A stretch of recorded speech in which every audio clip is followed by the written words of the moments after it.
song for my talk. I got to tell you, we are so blessed to have Asha, because I had a title for the talk, which was totally different.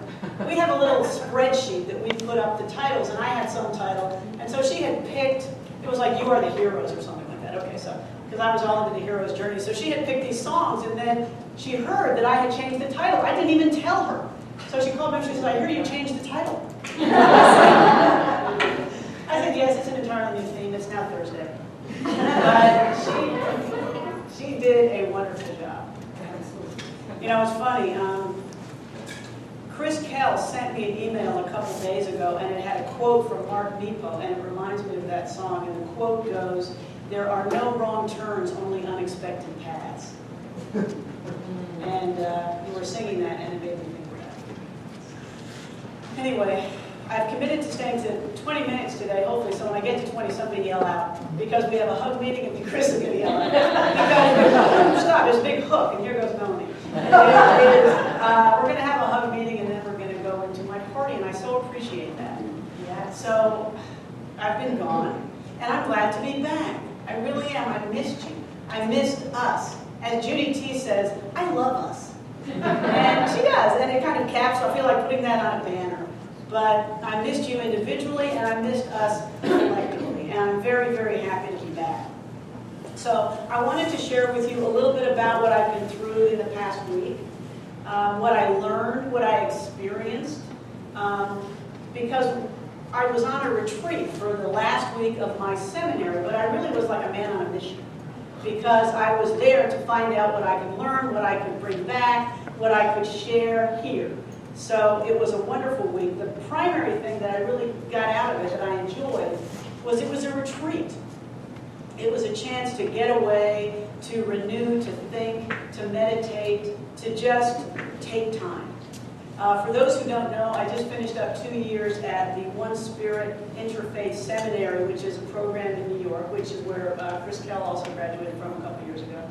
And it was a wonderful experience. It was transformational. People, you know, I came in this morning and people looked at me and they said, well, do you feel different? Or, you know, they're kind of laughing. And I said, yes, I do. I do feel different.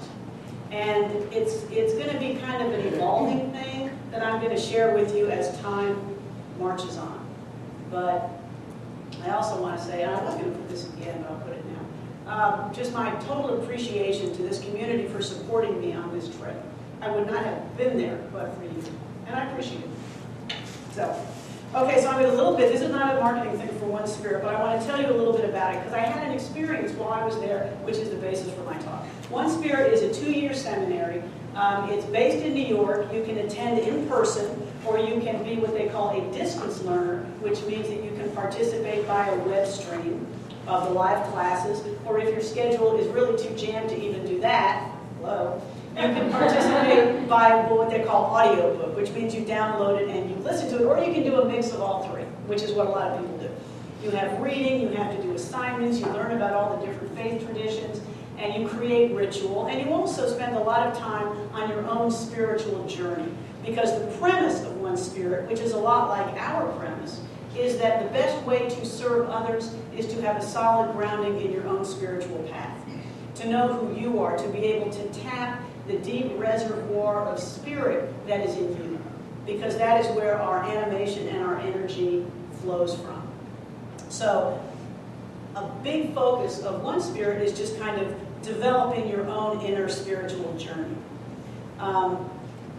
Every 2 years, at the end of every 2 years, we have a mandatory 4-day, what they call an intensive, which is pretty intensive, but it's basically a retreat. And you go and you pray and you meditate and you attend workshops and you speak to your spiritual community up there, which is basically your class.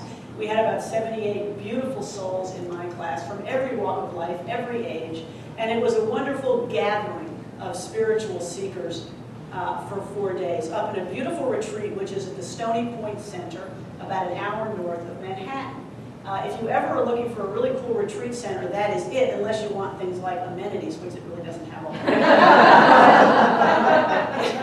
It's a wonderful, they have a labyrinth, they have a meditation room, they have quiet. I went walking every morning, and I looked over, and 20 feet away was a deer looking at me. I mean, it's really quite a place. They also have a multi-faith residential community living there, which was really cool. When I was there, there were several Palestinians from an outfit called the Tent of Nations, and they were there from Bethlehem. These two folks lived in Bethlehem. How cool is that? Yeah. Right down the street from Nazareth. I mean, the guy joked, he said they call us the Holy Land. I'm like, yeah, so anyway, it was a wonderful experience meeting them. If you ever get a chance to go up there, you should. So anyway, the intensive was, this year, was several days of just discussion and meditation, and then we had a ceremony where we take our personal vows of ministry, which we write. Then the next day we had the ordination ceremony, and then we return from the retreat, and we have a public commencement, graduation, and more vows at Riverside Church in New York, which is a very historic church. If you're ever up in Manhattan, on the west side, go to the Riverside Church. It's just beautiful. Reverend Martin Luther King spoke from there. It's just a wonderful place. So anyway, we have the commencement there. So it was a week of ceremony, of introspection, of prayer, of meditation. I really haven't begun to harvest everything arising in me from that week, and I'm sure my classmates feel the same thing.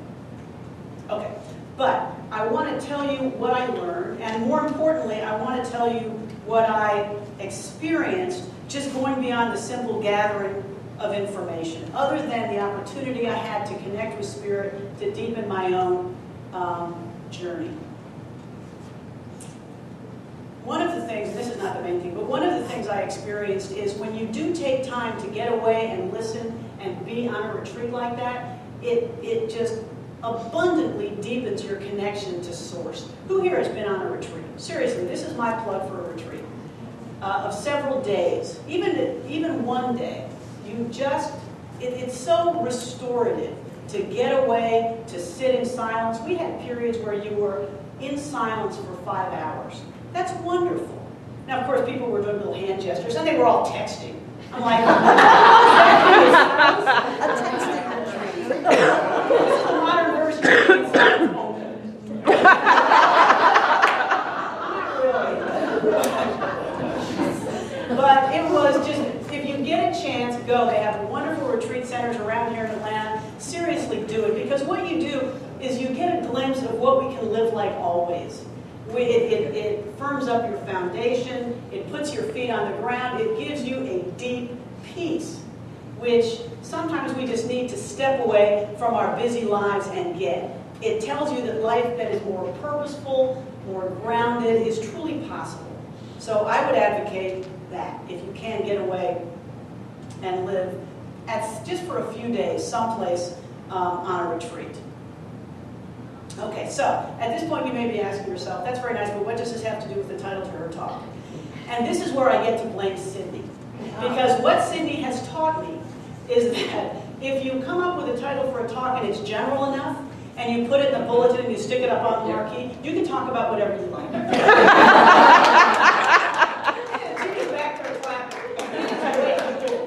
And I'm sure some of you have probably gotten that impression before from some of my previous talks. I am talking about writing our new story.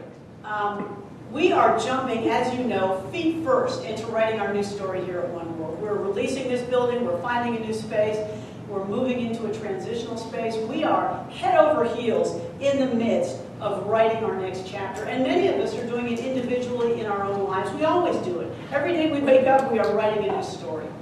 But what I want to talk about today is I want to talk about the process. And that's why that song was so wonderful. Where the broken road leads us, it's a beautiful vision, even though we didn't anticipate it. I want to talk about the process. I don't want to talk about the goals. I don't want to talk about where we're going to end up. I want to talk about how we craft our story, how we travel on that particular journey, how we close this chapter, and we move into the next. Okay, now comes the truly shameful part. I have to tell you the story that led me to this insight. It's not flattering. Okay. And that's why I give you the background on One Spirit. Okay, so for our ordination ceremony, we had the personal vow-taking ceremony, which was transformational. I'm going to talk about that more a little bit later.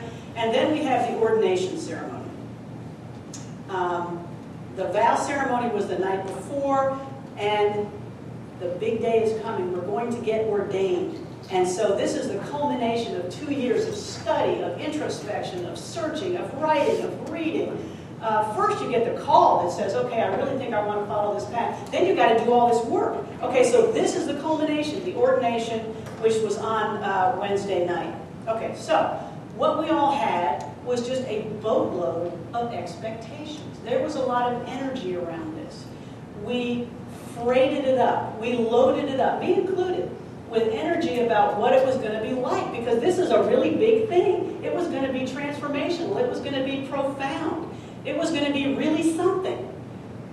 I don't know where I got those expectations, because I had never been ordained before. I had never even been to an ordination. I'd never seen a movie about an ordination. So I don't know. Think about this. When we expect what is going to happen from an experience, where do those expectations come from? Remember how we're always, Shirley goes, from your head. Yes, from your head. They're like your imaginary friends. They are with you on this trip. But remember how we always talk about how it's all about awareness and consciousness? That's one of the things I want to invite us to think about. Where do these expectations come from? This ordination ceremony became a total lesson for me in the power of expectations. I don't know where they came from, but I developed a boatload of them. Okay, it was going to be really something. So the evening comes, I'm all dressed up, I'm wearing a stole, which by the way was Reverend Chris Kell's stole, and I so appreciate her lending it to me. It's now been twice blessed. We process into the sanctuary at the retreat center. We're grouped up by height. So I'm next to somebody, I'm kind of average. So I'm in the middle, and we sit in a seat which is assigned to us by height. You know, we all process in, and I'm sitting there. And I'm waiting for this transformational experience. Then they turn on the fans. They had these huge air conditioning fans going up there. And for those of you who don't know me, I hate being cold.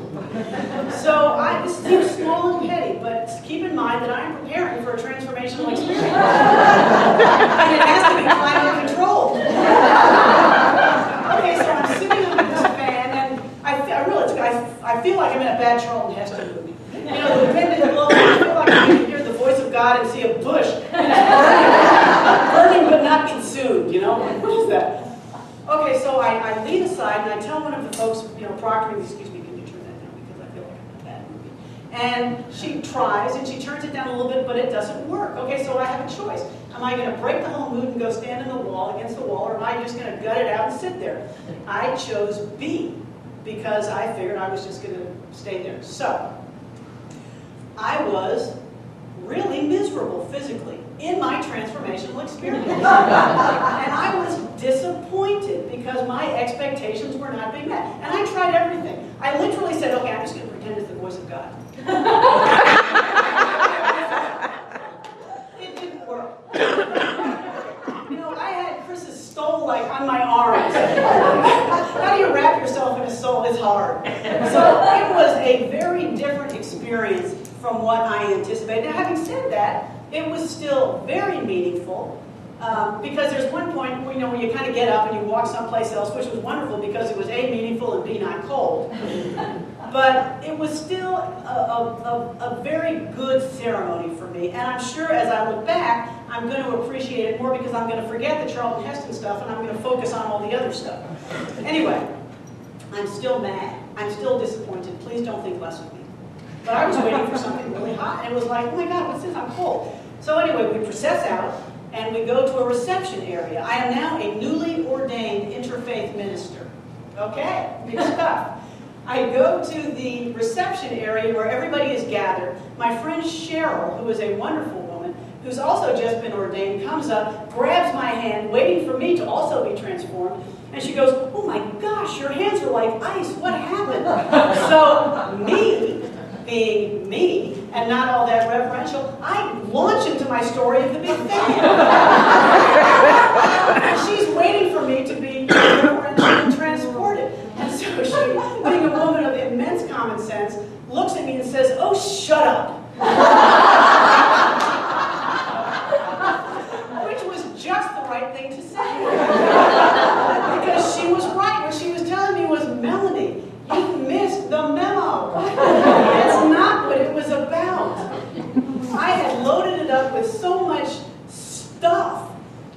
I was absolutely immune to the beauty and the meaning and the joy that was right in front of me for 2 hours. Right. Because I was so, I'm mad, I'm cold, I'm like, get over it! Shut up! That to me was the power of expectation. So the next morning, what I forgot also is that the universe conspires for our growth. It conspires for our good, whether we like big wins or not. That day, I had been reading the Tao by Lao Tzu. I had just been reading the Tao. So I'm taking my walk, and a phrase comes to my mind that I had read the previous day, and it's from verse 57, and this is how it goes. To rule the state, have a known plan. To win a battle, have an unknown plan.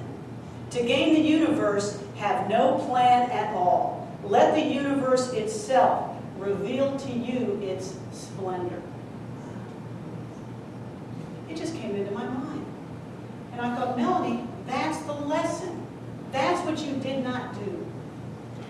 You loaded it up with so much of your own stuff that I was not open to letting the universe reveal to me the splendor of that moment. At that point, I thought, thank you, Charlton. Thank you for the big win. Thank you for that blessing, because that is just what I needed to learn. And it's a lesson and an insight that I wanted to give to us. The universe is an abundant, a rich, a fertile, a giving thing. It's surrounding and embracing us all the time. And when we miss it is when we load up our own little guidebooks with our own expectations, our own plans, our own requirements, our own attachments. My human mistake, which we all make, had been just to play small. I was playing small because I was not realizing, Melanie, take the walk, take the journey, open your eyes, open your heart, see what is there. Don't expect it to be a certain way, because what happens when you expect it to be a certain way? If you go, A, you're disappointed, and B, even if it's wonderful, if it doesn't meet your laundry list of what it should be like, it's not enough. It's never going to be like that. The secret is, and this is what I learned, this is what the Tao teaches, and other faith traditions, is the journey is what matters. A very wise friend of mine at the retreat, we were talking about something, and he quoted Alan Watts. He said, the menu is not the meal. The menu is not the meal. There's another quote from a guy named Alfred Korzybski, which is similar. He says, the map is not the territory. Think about it. I love that. The menu is not the meal. If I could crochet, I'd put that on a pillow. Because we think it is. We think we have planned everything out. We have our sign-up sheets. We have our details. We have our plans. It's not what's important. It's not what's happening. What's important is stepping out and experiencing the journey itself in all its richness, in all its fullness. We have to keep in mind that we are co-creators. But as we write our story, we are not the only hand writing on the page. We are a hand. Spirit's hand is writing on the page. And that's what we need to be awake to read and listen to and appreciate and drink in. Because that is the lesson. So would my experience have been different if I had approached it with a more open heart? Probably. I probably would have put that aside, looked around, seen my classmates, seen the joy in their faces, and had a different experience myself. And I just cheated myself of that because I was just playing small. What a wonderful lesson I had. I'm so grateful for that. Reading about anything is not going to give you the experience of living it. Planning for anything is not going to give us the experience. We are planning to move from this building to someplace else. And I'm not saying don't plan. We have to plan. Linda's back there sobbing, we have to plan. Yes, we're planning a lot. But when we take the journey, and we're on the journey now, it doesn't start when we walk out the door. We have to open our hearts and our minds to appreciate the fullness of the trip itself. We may end up in a place that doesn't look like we expect it to. I don't know that.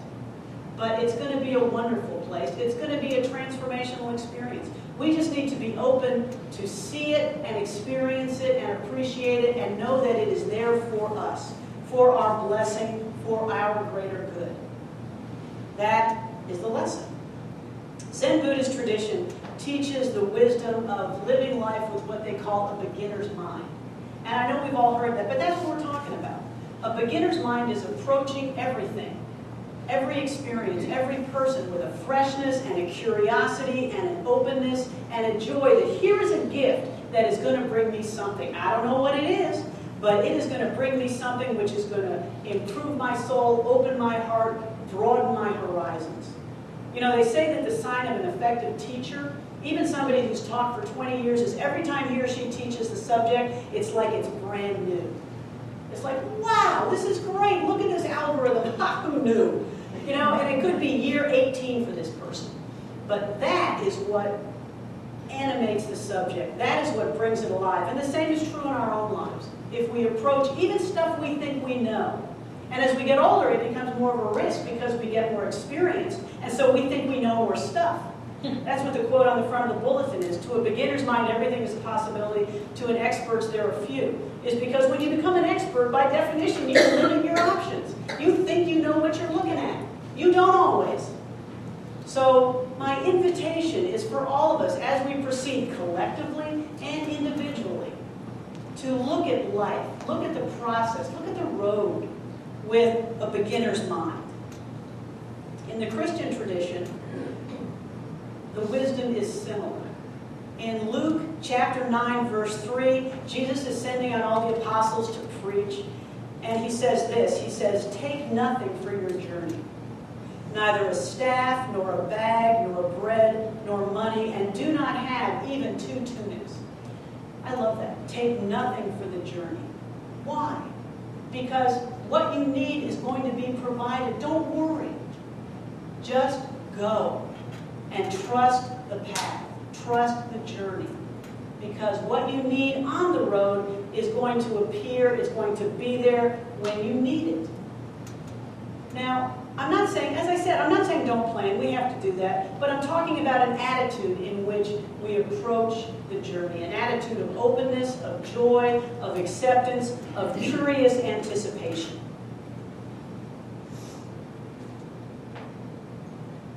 My hope, as we continue our journey, is to remember that we are not the only hand writing on this page. Our story is going to continue to be written, but it's going to be written by us collectively. It's also going to be written by the energy of spirit. And I want us to sometimes just look up and expect the best, because that's what we're going to get. It's a loving, abundant, wonderful place, and it's waiting for us. We just need to step out on the path and walk into it.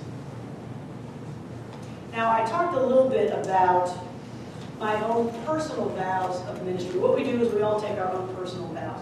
And as I wrote mine, I realized that they are a complete reflection of who we are. It's so funny because every time as I turned in my homework, all my little homeworks, my dean would write back, "Oh, this is great, so full of gratitude, so full of joy, so full of whatever." And I'm like, that's us.